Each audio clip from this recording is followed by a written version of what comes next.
அரசு அதிகாரிகளை தாக்கியதாக தொடரப்பட்ட வழக்கில் கிளியூர் தொகுதி காங்கிரஸ் எம்எல்ஏ ராஜேஷ்குமாருக்கு 3 மாத சிறை தண்டனை விதிக்கப்பட்டுள்ளது. கன்னியாகுமரி மாவட்டம் கிள்ளியூர் தொகுதி காங்கிரஸ் சட்டமன்ற உறுப்பினராக இருப்பவர் ராஜேஷ்குமார் 2014ஆம் ஆண்டு மிடாலம் பகுதியில் அரசு புறம்போக்கு நிலத்தை மீட்கச் சென்ற அரசு அதிகாரிகளை தடுத்து நிறுத்தி தாக்கியதாக ராஜேஷ்குமார் உள்ளிட்டோரின் மீது வழக்கு தொடரப்பட்டது. இந்த வழக்கில் தற்போது தீர்ப்பளித்த நாகர்கோவில் முதன்மை உதவி அமர்வு நீதிமன்றம் ராஜேஷ்குமார் உட்பட 3 பேருக்கு 3 மாத சிறை தண்டனையும் 100 ரூபாய் அபராதமும் விதித்து உத்தரவிட்டது. திருச்சி மாவட்டம் மணப்பாறையில் 2வது முறையாக நாய்க்கடிக்கு உள்ளான நபர் நகராட்சி அலுவலகத்தின் முன்பாக படுத்துக் கொண்டு போராட்டம் நடத்தியதால் பரபரப்பு ஏற்பட்டது. மணப்பாறை ராமலிங்கம் தெருவைச் சேர்ந்த நாகராஜ் பூ வியாபாரம் செய்து வருகிறார். ஏற்கனவே இவர் தெருநாய்க்கடிக்கு ஆளான நிலையில் தெருநாய்களை பிடிக்க நடவடிக்கை எடுக்க வேண்டும் என்று கடந்த ஜனவரி மாதம் நகராட்சி அலுவலக வாயிலில் போராட்டம் நடத்தினார். நேற்று குழந்தைகளை துரத்திய நாயை விரட்ட முயன்றபோது மீண்டும் நாய்க்கடிக்கு ஆளாகியுள்ளார். இந்நிலையில் ராமலிங்கம் இன்று காலை நகராட்சி அலுவலக வாயிலில் படுத்துக் கொண்டு போராட்டத்தில் ஈடுபட்டார். நகராட்சி நிர்வாக அதிகாரிகள் பேச்சுவார்த்தை நடத்தி அவரை அனுப்பி வைத்தனர்.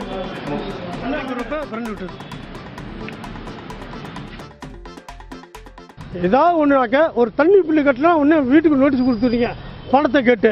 அது மாதிரி நீங்கள் என்ன பண்ணணும், இந்த நாயை நடவடிக்கை எடுக்குமா இல்லையா? ஏப்பா நாயை கொல்லக்கூடாதுன்னு சட்டம் இருக்குது, அதுக்கு தகுந்த நடவடிக்கை எடுங்க. கேட்டால் நாயை பாதுகாக்க ஆள் பண்ணுனாக்கா நாய்க்கு பதில் நீங்கள் போய் பாதுகாருங்க. சென்னை எழும்பூரில் பழங்குடியினர் கூட்டமைப்பினர் 13 அம்ச கோரிக்கைகளை வலியுறுத்தி கவன ஈர்ப்பு போராட்டம் நடத்தினர். கொல்லிமலை, ஜவ்வாது மலை உள்ளிட்ட பல்வேறு மலைப்பகுதிகளில் இருந்து நூற்றுக்கணக்கானோர் இதில் பங்கேற்றனர். 2006 வனச்சட்டத்தை அமல்படுத்தி பட்டா இல்லாதவர்களுக்கு 10 ஏக்கர் நிலம் மற்றும் வீடுகள் வழங்க கோரிக்கை விடுத்தனர். பிரச்சனைகள் குறித்து அதிகாரிகளிடம் முறையிடும் போது அவமரியாதை செய்யப்படுவதாகவும் அவர்கள் குற்றம் சாட்டினர். பழங்குடியினர் திட்டங்களில் மெத்தனமாக இருக்கும் அதிகாரிகள் மீது நடவடிக்கை எடுக்க வலியுறுத்தி கோஷமும் இட்டனர்.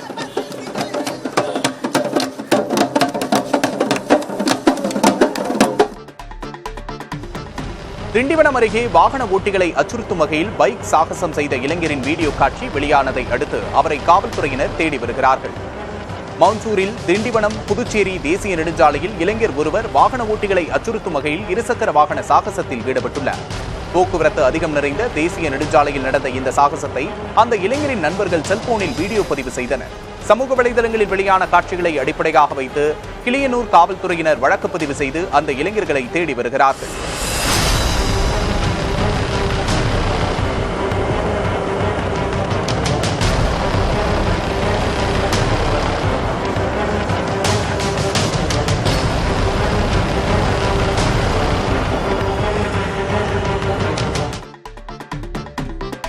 சென்னையை அடுத்த மேலக்கோட்டையூரில் உடற்கல்வியியல் பல்கலைக்கழக உதவி பேராசிரியர் மாணவியை பாலியல் வன்கொடுமை செய்த சம்பவம் அதிர்ச்சியை ஏற்படுத்தியுள்ளது. செங்கல்பட்டு மாவட்டம் மேலக்கோட்டையூரில் தமிழ்நாடு உடற்கல்வியியல் மற்றும் விளையாட்டு பல்கலைக்கழகத்தில் படிக்கும் மாணவிக்கு தனியார் மருத்துவமனையில் கருக்கலைப்பு செய்ய மயக்க மருந்து செலுத்திய போது அவர் சுயநினைவை இழந்ததாக கூறப்படுகிறது. மேல் சிகிச்சைக்காக சென்னை மருத்துவக் கல்லூரிக்கு அனுப்பி வைக்கப்பட்டார். இது தொடர்பாக மருத்துவமனை நிர்வாகம் காவல்துறைக்கு தகவல் அளித்த நிலையில் விசாரணை நடத்தினர். உடற்கல்வியியல் பல்கலைக்கழக பேராசிரியர் ராஜேஷ்குமாருடன் பழக்கம் ஏற்பட்டு மாணவி கர்ப்பமானதும் கடந்த மாதம் ராஜேஷ்குமாருக்கு வேறொரு பெண்ணோடு திருமணம் நடந்ததால் மாணவியை கருக்கலைப்பு செய்ய அழைத்துச் சென்றதும் தெரியவந்தது. இதனையடுத்து உதவி பேராசிரியரை காவல்துறையினர் கைது செய்தனர். கிருஷ்ணகிரி மாவட்டம் ஒசூர் கெலவரப்பள்ளி அணைக்கு நீர்வரத்து அதிகரித்துள்ள நிலையில் தொடர்ந்து ரசாயன நுரை பொங்கியபடி நீர் பெருக்கெடுத்து ஓடுகிறது. நீர்பிடிப்பு பகுதிகளில் மழை பெய்ததால் கெலவரப்பள்ளி அணைக்கு நீர்வரத்து 423 கனஅடியாக உயர்ந்துள்ளது. இந்நிலையில் மழை வருவதை பயன்படுத்தி பெங்களூரு தொழிற்சாலைகள் கழிவுகளை வெளியேற்றி வருவதால் ரசாயன நுரை பொங்கியபடி ஆற்றில் தண்ணீர் செல்வதாக அப்பகுதி விவசாயிகள் குற்றம் சாட்டியுள்ளனர்.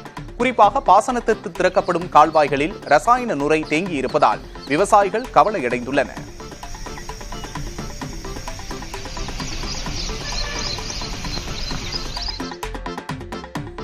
திண்டுக்கல் மாவட்டம் ஒட்டஞ்சத்திரத்தில் வரத்து அதிகரிப்பால் பீன்ஸ் விலை கடுமையாக சரிந்துள்ளது. மலைப்பகுதி கிராமங்களான வடகாடு, கண்ணனூர் உள்ளிட்ட பகுதிகளில் பீன்ஸ் விளைச்சல் அதிகரித்துள்ளது. இதன் காரணமாக ஒட்டஞ்சத்திரம் மார்க்கெட்டுக்கு வரத்து அதிகரித்திருப்பதால் 1 கிலோ பீன்ஸ் 10 ரூபாயாக குறைந்திருக்கிறது. அறுவடை கூலி கூட கிடைக்காததால் விவசாயிகள் கவலையடைந்துள்ளனர்.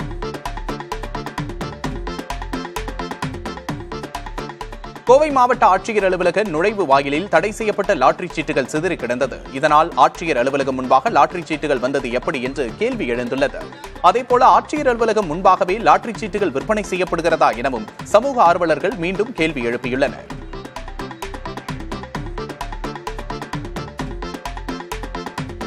கடலூர் மாவட்டம் திட்டக்குடியில் நகராட்சி அலுவலகத்தை முற்றுகையிட்டு ஒப்பந்த தூய்மை பணியாளர்கள் போராட்டம் நடத்தினர். கடந்த சில மாதங்களாக முறையாக ஊதியம் வழங்கவில்லை என தொழிலாளர்கள் குற்றம் சாட்டியுள்ளனர். இதுகுறித்து நகராட்சி அதிகாரிகளிடம் கேட்டதற்கு ஒப்பந்ததாரர் ஊதியம் வழங்கவில்லை என்றும் இதுகுறித்து விசாரிக்கப்படும் என்றும் கூறினர்.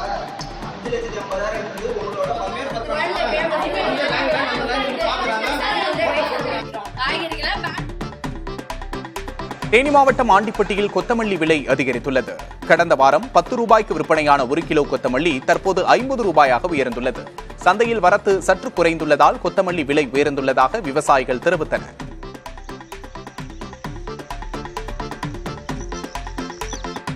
மாவட்ட திட்ட அலுவலர் வீட்டு வேலைக்கு செல்ல வற்புறுத்தியதாக அங்கன்வாடி பணியாளர் விஷமருந்தி தற்கொலைக்கு முயன்ற சம்பவம் தேனி மாவட்டத்தில் பரபரப்பை ஏற்படுத்தியுள்ளது. தேனி மாவட்டம் அள்ளி நகரத்தைச் சேர்ந்த ஜெயபாண்டி அங்கன்வாடி பணியாளராக பணியாற்றி வருகிறார்.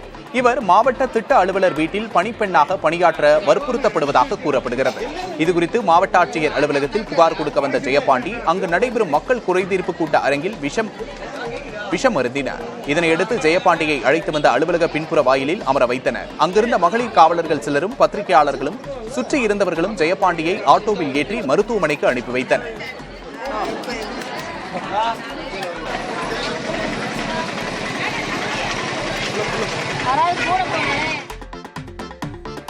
நீலகிரி மாவட்டம் தெப்பக்காடு வளர்ப்பு யானைகள் முகாமுக்கு வரும் சுற்றுலா பயணிகளுக்கு யானைகள் வளர்ப்பு முறை முகாமின் சிறப்புகள் குறித்து விளக்குவதற்காக முதன்முறையாக வழிகாட்டி ஒருவர் நியமிக்கப்பட்டிருக்கிறார்.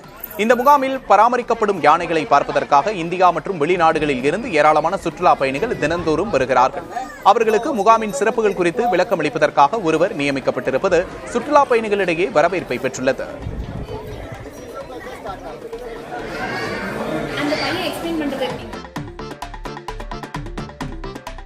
கோவையில் உலர்ந்த துணிகளை எடுக்கச் சென்ற மூதாட்டி 14வது மாடியிலிருந்து தவறி விழுந்து பரிதாபமாக உயிரிழந்தார். தஞ்சையைச் சேர்ந்த சிவமணி என்பவர் கோவை கவுண்டம்பாளையத்தில் ஹவுசிங் யூனிட்டில் வசித்து வரும் மகள் வீட்டிற்கு சென்றுள்ளார். அங்கு 14வது மாடியில் உலர வைத்திருந்த துணிகளை எடுக்கச் சென்ற போது எதிர்பாராத விதமாக தவறி விழுந்துள்ளார். கீழே நிறுத்தப்பட்டிருந்த கார்கள் மீது விழுந்ததில் நிகழ்விடத்திலேயே உயிரிழந்தார்.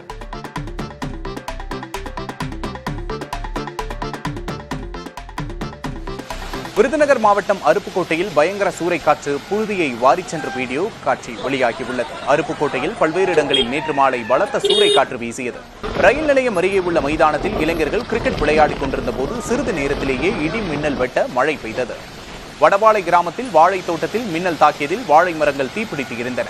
இதேபோல சிதம்பராபுரம் கிராமத்தில் சூறைக்காற்றுடன் பெய்த மழையால் 5000த்திற்கும் மேற்பட்ட வாழை மரங்கள் சேதமடைந்தன. சேதமான வாழை மரங்களுக்கு உரிய இழப்பீடு வழங்க வேண்டும் என்று விவசாயிகள் கோரிக்கை விடுத்துள்ளனர்.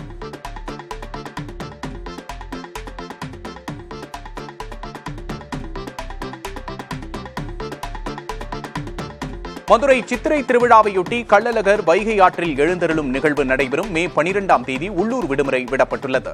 சித்திரை திருவிழா வரும் 29ஆம் தேதி கொடியேற்றத்தோடு தொடங்கி மே 17ஆம் தேதி வரை நடைபெறவுள்ளது.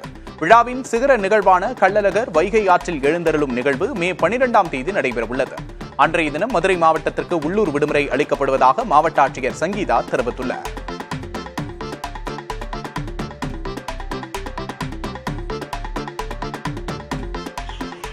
நாமக்கல் மண்டலத்தில் முட்டை விலை மீண்டும் குறைந்துள்ளது. முட்டை ஒன்றின் பண்ணை கொள்முதல் விலை 4 ரூபாய் 15 காசிலிருந்து 20 காசுகள் குறைந்து 3 ரூபாய் 95 காசுகளாக விலை நிர்ணயம் செய்யப்பட்டுள்ளது. பள்ளிகளுக்கு விடுமுறை தொடங்கிய நிலையில் சத்துணவு திட்டத்திற்கு முட்டைகள் அனுப்புவது தேக்கமடைந்துள்ளதால் விற்பனை குறைந்திருப்பதாக பண்ணையாளர்கள் தெரிவிக்கின்றனர். விற்பனையை அதிகரிக்க விலை குறைக்கப்பட்டிருப்பதாக விளக்கம் அளித்துள்ளனர். நாமக்கல் மண்டலத்தில் தினசரி 5 கோடி முட்டைகள் உற்பத்தி செய்யப்படும் நிலையில் விற்பனை சரிவால் நாளொன்றுக்கு 4 கோடி ரூபாய் வரை இழப்பு ஏற்படுவதாக பண்ணையாளர்கள் கவலையடைந்துள்ளனர்.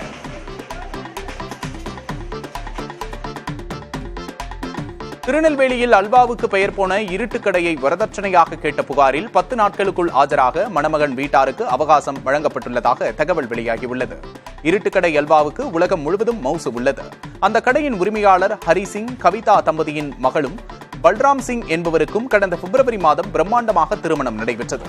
இந்நிலையில் இருட்டுக்கடையை வரதட்சணையாக கேட்டு கணவர் கொலை மிரட்டல் விடுப்பதாக கடை உரிமையாளரின் மகள் நெல்லை காவல் ஆணையரிடமும் முதல்வரின் தனிப்பிரிவிலும் புகார் அளித்துள்ளார். இந்த புகார் மனு நெல்லை பாளையங்கோட்டை அனைத்து மகளிர் காவல் நிலையத்திற்கு மாற்றம் செய்யப்பட்டது. விசாரணைக்கு வரும் 21ஆம் தேதி ஆஜராக வேண்டும் என்று மணமகன் பல்ராம் சிங் குடும்பத்தாருக்கு காவல்துறை சம்மன் அனுப்பியது. இந்நிலையில் மணமகன் தரப்பில் ஆஜரான வழக்கறிஞர் தொழில் மற்றும் வியாபாரத்தை கவனிக்க வேண்டியிருப்பதால் பல்ராம் சிங்குக்கு 10 நாட்கள் அவகாசம் கோரினார். இதனையடுத்து 10 நாட்களுக்குள் ஆஜராக வேண்டும் என்று காவல்துறையின் தரப்பில் அவகாசம் வழங்கப்பட்டுள்ளதாக தகவல் வெளியாகியுள்ளது.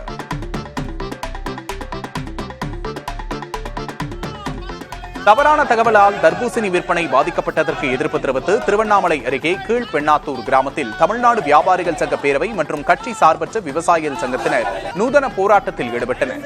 தர்பூசணியில் ரசாயனம் கலப்பதாக பரவிய தவறான தகவலால் அதன் விற்பனை அடியோடு சரிந்து பழம் ₹1, ₹2 என விலை போவதாகவும், இதனால் தர்பூசணி சாகுபடி செய்த விவசாயிகள் பாதிக்கப்பட்டுள்ளதாகவும், பன்னாட்டு குளிர்பான நிறுவனங்களின் சூழ்ச்சியால் பொதுமக்கள் தர்பூசணியை புறக்கணிப்பதாகவும் புகார் தெரிவித்து விவசாயிகள் ஆர்ப்பாட்டம் செய்தனர். மேலும் தர்பூசணி பழங்களை உடைத்தும் பன்னாட்டு குளிர்பானங்களை கீழே கொட்டியும் குளிர்பான பாட்டிலால் கிரிக்கெட் விளையாடியும் நூதன போராட்டத்தில் ஈடுபட்டனர்.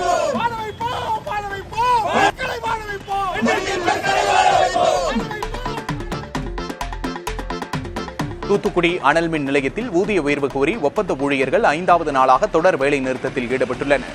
சென்னை உயர்நீதிமன்றம் ஊதிய உயர்வு வழங்க உத்தரவிட்டும் NLC மற்றும் NTPL நிர்வாகம் மேல்முறையீடு செய்தது. இதனைத் தொடர்ந்து 17ஆம் தேதி முதல் போராட்டம் நடைபெற்று வரும் நிலையில் பேச்சுவார்த்தையும் தோல்வியில் முடிந்தது. இந்நிலையில் போராட்டம் காரணமாக நாளொன்றுக்கு 1000 மெகாவாட் மின் உற்பத்தி செய்யக்கூடிய நிலையத்தில் தற்போது 250 மெகாவாட் மட்டுமே உற்பத்தி செய்யப்படுகிறது. கடந்த 5 நாட்களில் மட்டும் 3750 மெகாவாட் மின் உற்பத்தி பாதிக்கப்பட்டுள்ளது.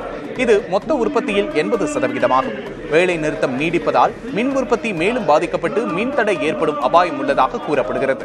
ஊழியர்களின் கோரிக்கையை ஏற்று விரைந்து நடவடிக்கை எடுக்க வேண்டும் என்று தொழிற்சங்கங்கள் வலியுறுத்தியுள்ளன.